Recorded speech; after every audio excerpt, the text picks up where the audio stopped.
The epicenter of global anti-Israel sentiment is the United Nations in New York City.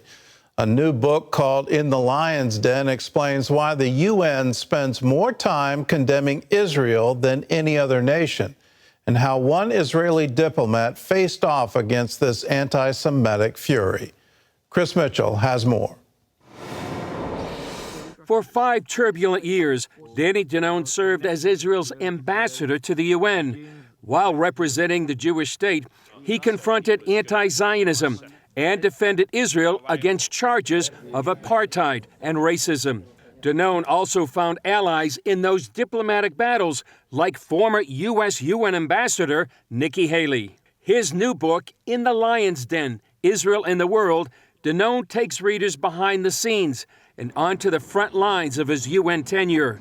He covers his successes and disappointments from the UN General Assembly to the back rooms, as well as the spotlight of the UN Security Council. Danon also lays out a vision of Israel's future as a major player in the Middle East, and how the relatively tiny nation can contribute to global peace and prosperity.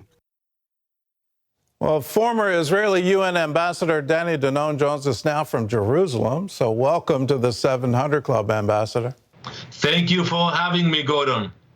Explain to our viewers why Israel bears the brunt of most UN resolutions.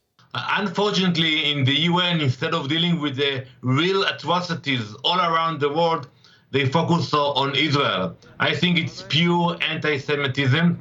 And I tried in my book, In the Lion's Den, to explain where it's coming from. Anti-Zionism, anti-Semitism. But I'm optimistic by nature, Gordon. And I was able in the UN to build bridges, to create partnerships, and to overcome those challenges. Hate will be there, but we can also bring hope by building bridges. Take, for example, the agreements we signed with the Gulf countries in the Abraham Accords. So things are possible also for Israel.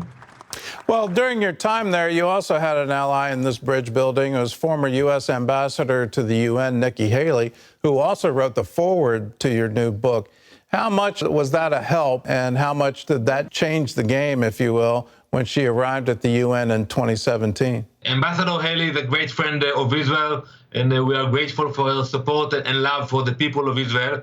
But look at the timing. She came immediately after President Obama pushed forward a resolution condemning Israel. And I want to remind you, Gordon, that in that resolution that came on December 2016, Resolution 2334, it actually called our presence in the old city of Jerusalem a flagrant violation of international law. That was a very hard moment for me to be there in the Security Council by myself, fighting not the Palestinians, not the EU, but actually the US who was pushing that resolution.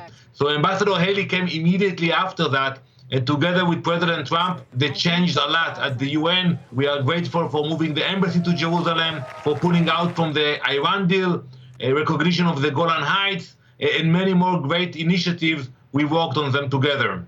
I vividly remember that resolution and remember thinking, how in the world could the U.S. do this? And then, just a few months later, Israel celebrating the 50th anniversary of the Six-Day War, where in the Jewish quarter you could actually now have Jews again. It was curious, that whole moment. It brought to my mind, just how long this struggle is. And you say in your book that the foundation for a successful foreign policy is a victory mindset. What do you mean by that? And then how do you get to that? Well, we have to realize that we have allies, we have friends, but we have to count only on ourselves. That's the story of the Bible. And it's still the story of our modern state of Israel today. We have a strong military, and we are capable of defending ourselves. One of the lessons I learned at the UN, when Elie Wiesel, of blessed memory, who survived the Holocaust, he always told me, Danny, listen more carefully to the threats of your enemies than to the promises of your allies. And that's exactly what I did. And we should continue with that. We should look at what's happening today in Tehran with the nuclear agreement, and to realize that we have to be strong to protect ourselves. Well, that threat of a nuclear Iran is hanging over the Middle East right now. How serious is that threat, and what can be done to stop it? It's a real threat, not only for us, also to our allies in the region, the Gulf countries. They are worried about the radical ideas coming from Tehran. And I cannot understand why the administration in Washington is actually running to sign another agreement with Iran while they know that they are lying all the way. I hope there will be no agreement and that the US will stand with Israel. It is a threat for the stability of the region, and also it will allow Iran to send hundreds of millions of dollars to their proxies who promote terrorism in the region. And we are facing a wave of terrorism in the last few weeks here in Israel, Gordon. I know the axe murders, it's incredible that it's still going on. There's still this incitement coming out of the Palestinian Authority, out of Hamas. At the same time, there's hope. And you recently took a delegation of diplomats and ambassadors, the Abraham Accords. You took them to the UAE, Bahrain, Israel. What did they learn? It was an amazing delegation. I hope one day you will be able to join us.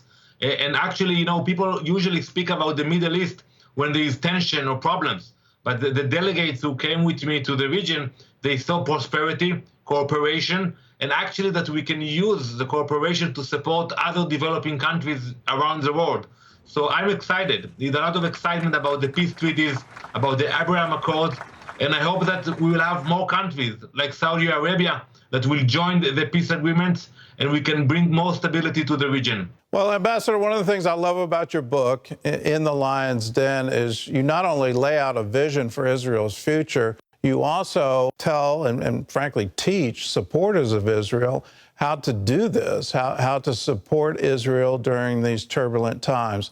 Can you give us a brief glimpse at what's the best thing for supporters of Israel to do? Well, the main message for me is not to sit idly by, not to be quiet. You know, you can be a student and you can hear the professor teaching hate or spreading lies. You can choose to ignore it. And my lesson is not to ignore anything. When I saw anti-Semitism, I fought back. I stood against it.